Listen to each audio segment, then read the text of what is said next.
আসসালামু আলাইকুম, আপনাকে স্বাগতম প্রমিস রেসিপিতে। আজকে আবারও আরেকটি রেসিপি নিয়ে চলে এসেছি আপনাদের সামনে। আজকের রেসিপি হলো ব্রেড হালুয়া।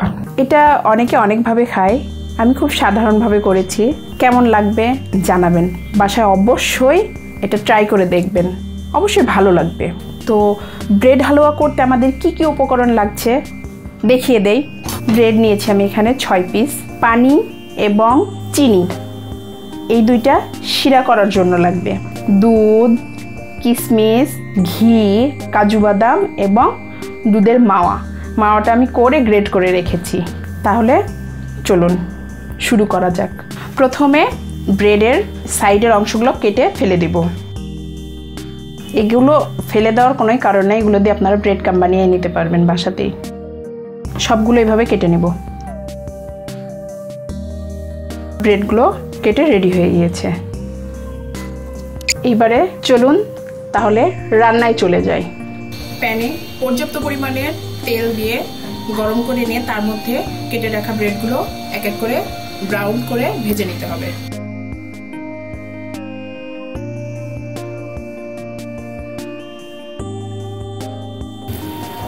সুন্দর বাদামি কালার আসলে ব্রেডগুলোকে উঠিয়ে নিতে হবে। একটা পাত্র বসিয়ে দিলাম, বসিয়ে দিয়ে 1 কাপ পানি দিয়ে দিলাম, আর সামান্য দিলাম পানি, পরিমাণ মতো চিনি দিয়ে দিব। আমরা যেহেতু মিষ্টিটা একটু বেশি পছন্দ করি, এই কারণে 1/2 কাপ থেকে আর একটু বেশি চিনি দিলাম। 1/2 কাপ থেকে 2 টেবিল চামচ মতো বেশি দিয়েছি। পানিটাকে নেড়ে চিনিটা গলিয়ে ফেলতে হবে। শিরার মধ্যে 2 টুকরো এলাচ দিয়ে দিলাম। চিনির শিরাটা যখন হালকা ফুটে উঠবে, এর মাঝে আমি সব ব্রেডগুলো দিয়ে দিব।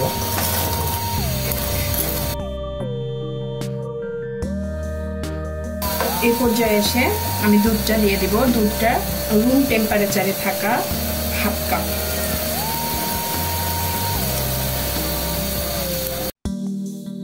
দুই টেবিল চামচ পরিমাণের মাওয়া দিয়ে দিচ্ছি।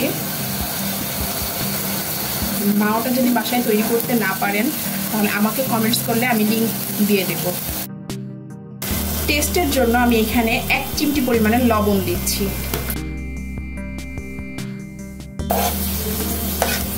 খুব ভালোভাবে নেড়ে চেড়ে সবকিছু ফেলতে হবে। হালুয়াটা যখন প্যানের গা ছেড়ে দিবে তখন বুঝতে হবে হালুয়াটা রেডি।